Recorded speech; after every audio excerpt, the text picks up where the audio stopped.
Hey there everyone and welcome to another Near Monsters video. For any of my King's Road viewers, I just want to quickly say I'm sorry that I haven't brought out a video in a couple of months. I was literally trying to make a video yesterday, but I am currently locked out of my test account, so as soon as I can get back in, I will be making videos for you. They are coming, and I'm sorry about the delay.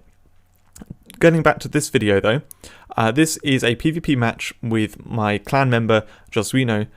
We played this back in August, I believe, last year, at a time when PvP was closed and Ultimate Challenge was open. We just thought it'd be fun to just duel each other using our Ultimate Challenge teams. Neither of us knows how to play them in PvP. We had to make some really unusual decisions along the way, but it's quite a fun match to have a look over.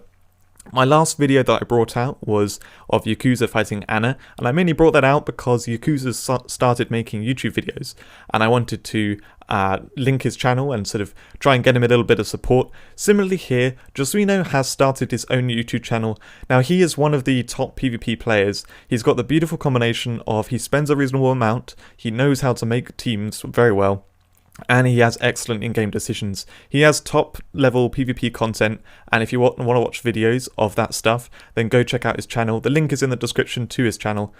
So yeah, go give him some support and enjoy that content. Let's jump in with this video here. Now, I was really hoping he would not have Voidrus in his team, because my team is built around Death Revenge, as is his. And Voidrus, I was a little bit annoyed about this, because Voidrus is not viable in high-level Ultimate Challenge, and I was thinking, as he's got loads of monsters, he's really good. Surely he uses stuff that's built for high-level Ultimate Challenge, and Voidrus cannot be played there. So I was like, I was really hoping Voidrus wouldn't be in this. But anyway, Voidrus is going to start annihilating my team as soon as it gets an opportunity with its payback killer. So he takes down my Cosmic Dragon there.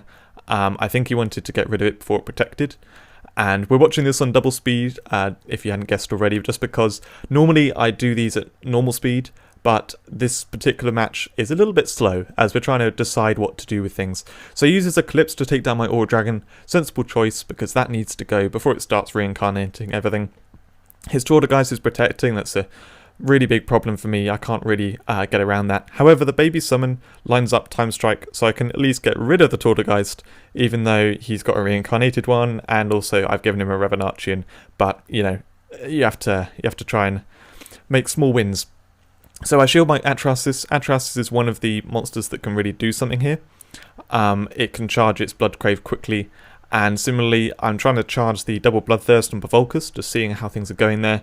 Unfortunately, he can switch friend his Voidrus back in. The reincarnated one at the back of his team, he brought it in and put it up to full health. And it's also shielded now because that's on the entrance. So I get a turn with Atrasis. I kind of want to get the double Bloodthirst charged, but at the same time, it's really good at this point to poison his team and charge my Bloodcrave so that I can take down his Aura Dragon. At this point, I really wish I could have had a turn with Atrasis before his Voidrus, because his Voidrus has Eclipse again, and while there's something at the back of his team he probably doesn't want to get rid of, he can still Eclipse my Atrasis to save his Aura Dragon. So now we're at a sort of awkward standoff. I'm trying to think, okay, what can I actually do with the monsters I've got here? They're basically just Death and Mirror Revenge stuff. I've got a turn, I've got Survivor. I've got Bloodcrave charge on my Atrasis, but that's going to die pretty soon. I could give turn to it at this point, but I decided actually let's use Explosive Quartet. Let's make this interesting. Try to break up his team, and unfortunately he takes out my Atrasis before it gets a turn. I used Survivor twice very carefully on that Timberlord, so it's going to die to the poison, which is really good. I wasn't sure about the damage from Survivor there, but it worked out very nicely. Use Vile Rage on Geowolf because it can do then a lot more damage with its Reckless and Zealous attack, but Josuinho is not going to get tricked by that. He knows to get rid of it and leave me with the other monsters. So he charges the Bloodcrave on his Atrasis. Blaze Bones is a monster that can do some work, but we'll have to see if it gets a turn.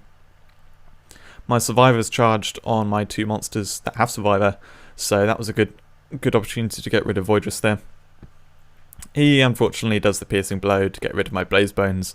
That's actually a problematic monster for him, so yeah, he got rid of it. I accelerated my Shiva Dragon to try and make it do something here. The Survivor, I did not intend to kill the Anchor Dragon, I don't think. but that's what happened.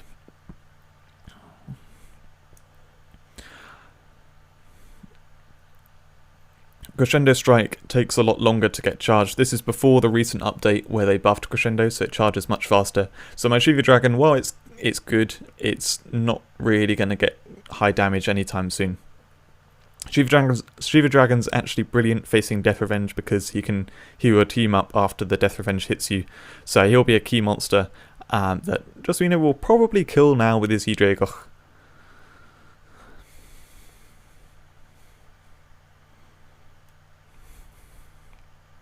He actually didn't. I'm not entirely sure why he didn't. But anyway, so I got a chance to use the Revenant Strike there to take down both his payback revenge monsters. A lucky Sleep All there hitting his Grovodius. And I can get rid of the shield on Sprigolo to take that down at this point too.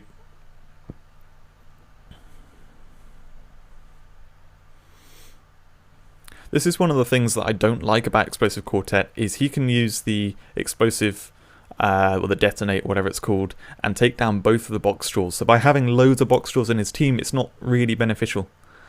And unfortunately, the Revenantchin's not hurt quite enough for it to die from that detonate. There's a pretty good stun flash there for getting his monsters out of play. Grovodius can't do a huge amount.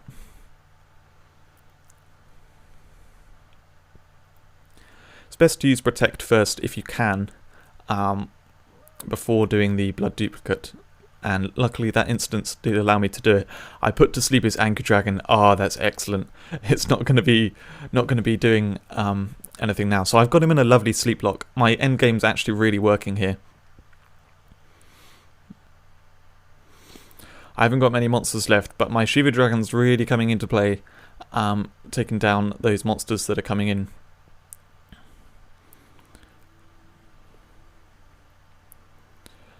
When I killed his Tortogeist with my Gear Torrent, I kind of wanted to get my Gear Torrent out of play, because I wasn't sure if the Anchor Dragon would die from its own death sentence or my Gear Torrent's death sentence at that point. And yeah, we just about managed to close out this. It was really close at the end, but my Shiva Dragon did enormous work. So anyway, it was a good fun match. I really enjoyed that with Josuinho, even though I can barely remember it now because it's been almost a year. But yeah, if you're interested in this content, do go check out his channel. Like I said, the link is in the description.